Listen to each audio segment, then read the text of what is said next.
mbanirizaako ku Lego Media nga bulijjo nze Roger Malobozi.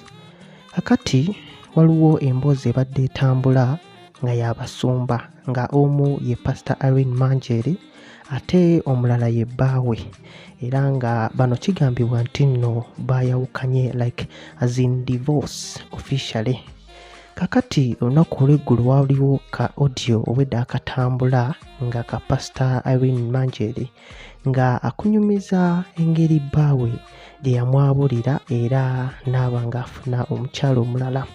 Era emboozi eno kansooke ngibateereko mugiwulire, ate n'oluvannyuma ndyoke mbateereko bawa Irene Manjeri nga attottola ensonga lwaki yayawukanye n'omukyala Irene Manjeri, era bingi nnyo byayogedde n'ebyama by'omu kisenge abiggyeeyo. Munnange bantuusizaako amawulire omukulu ategeka kuwasa. Nze neekuumya emyaka kumpi 10 ne bibeeramu n'okuntiisatiisa okunzita bangulira abatemu kubanga alina okuwasa oli, naye tekyetaagisa kunzita. Ekikulu kubeera nti afunye omuntu ne batereera. Nze sina mutima mubi, kyovula basisula watali security, nze sibeera watali poliisi. Sijjukira na mwaka gwe nasembayo kusula mu nju yatereemu mundu ya AK-47 ey'obukuumi, naye nga bw'abanga bw'agenda kuwasa mpulira mwaka gujja si kibi. Kasita mbadde kya mukisa mu kika, najjirako omukisa w'obugagga ebibala mubiraba. Bwe namusanga si bwali kati nabazaalira n'abalongo. Mulinzijukirira ng'eyo mpola mpola nti bambi akakazi ako kaalina amakulu gye tuli.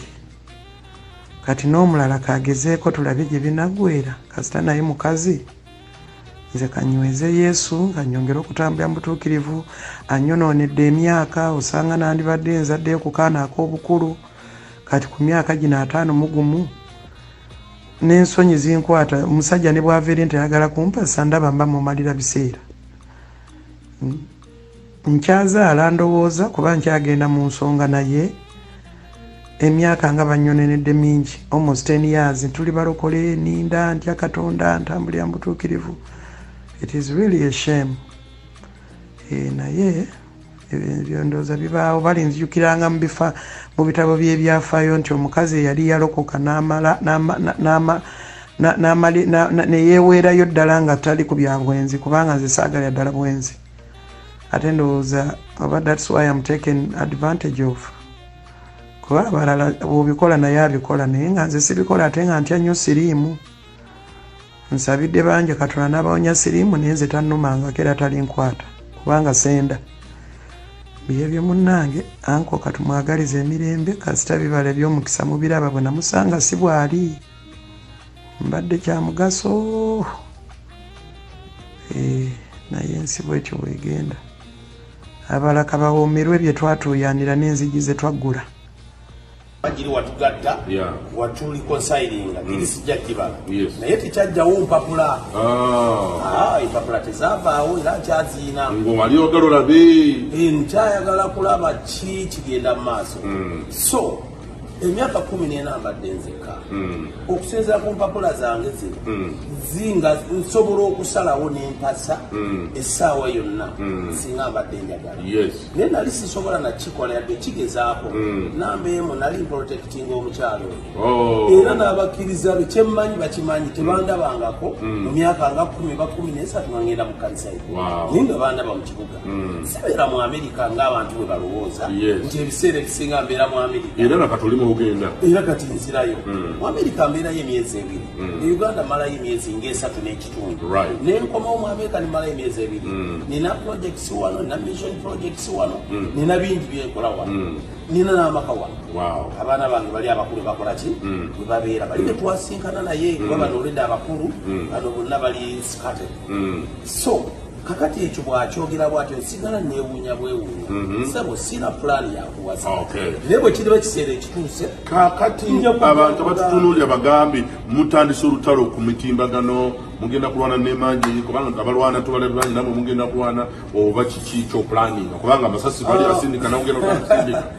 ng'abalokole eno ye interview yange esoose Yes. era ndowooza yesembyeyo siri muntu wa butaala siri muntu wa parties siri muntu wa mbaga ate siri muntu wa media nnyo Yes. era abasinga musobolo kijulya ensonga abasinga tebamanyi kubanga abantu badde balowooza nti ogenda kuvuma omukyala wo mwambaze bwereere muwemule kubanga yoyigidde nze eri musajja muganda Yes. amanya bampita Vincent Victor Katongole nedirante muzzukulu wa Katongole Wow. muzzukulu wa Kapoza yebase ebusujju Kasibuko Yes. muzzukulu wa Rose Nalo by the way abalongo si kipya mu family yaffe nze nina abalongo mukulu wa gwenzirako yazaala abalongo emirundi ebiri Yeah. nina mukulu wange ate omulaba bayideyo nange nazaala balongo mirundi ebiri tewewuunya nisa abalongo nina mukulu wange olaba mitakakoza akabazaala emirundi 5 Yes. kakati Emirundi 5 bamitakakoza kakati ogamba nti yatuzaalira abalongo iti ekyo Kiri mu blood. kiri musaayi bwe nasenkana eri manje eri twasinkana buli omukoowu nayina abaana yayina abaana so nendowooza nti fenna abakoowu tugenda kwenyiga ebiwundu naye kyenasuubira si kyenafuna Yes, right. of course yali aweereza nga nange empeereza Yeah. tajja kugamba nti alina kyanyongeddeko nga bwaga nti abadde mukisa Gyemuli. kubanga jjukira bwe twafumbirigana twamala n'emyaka ng'esatu nebigaana then n'otugatta tumala n'emyaka emirala ng'ena kati emyaka 14 mbeera nzekka Yes. siyina kintu kye nnina nga kitugatta nti Katongole ne Bayirini baguze kino naye yennyini talina kikye kyayina Yeah. kitugatta Okay. Bayirini mangi eri yakoze kino na kino naye kyemmanyi nti sente ze ezisinga azimalidde nnyo mu kupangisa limuziini ne konvoyi ne mpekuni n'abasirikale abamwetoolodde n'amawulire ayagala nnyo amawulire mukyala wa mawulire Izi. bwobanga Bino yabireese mu mawulire oba baamale bamunoonyeza. yeyabireese okusinziira ku bamawulire nga bwe badde ensoma eyatutte information kuba sikiwa nti bamusaze mu bwongo bategeere ki ekikola ki Kati nga tubindabina puroguramu eno nga tugifundikira oyina vaka ki eri ekkanisa y'abalokole eri abasumba bakulu b'osamu ekitiibwa eri endiga z'omu kkanisa yo ate n'abaana bogoweezaalira ate ne Irene Manjeru mwina vaka ki katusooke ne Manjeru paza Manjeru. nina obubaka eri musumba Irene Manjeru muwe ekitiibwa kubanga ekisooka mukyala ekyokubiri ayina abaana bange yanzaalira abaana abo abalongo n'abalabi yazaala nabo mbatwalanga abaana bange muwe ekitiibwa olwa dedication olw'obuweereza ebbanga lyamaze ekyo kyekyaŋŋaana n'obitwala mu mawulire kuba namulaba engeri gyeyali strugglinga era mu encouraging okugenda mu maaso n'abakkiriza be bonna abasabira mu Bethel Healing Center abantu bonna baawukana naye tekitegeeza nti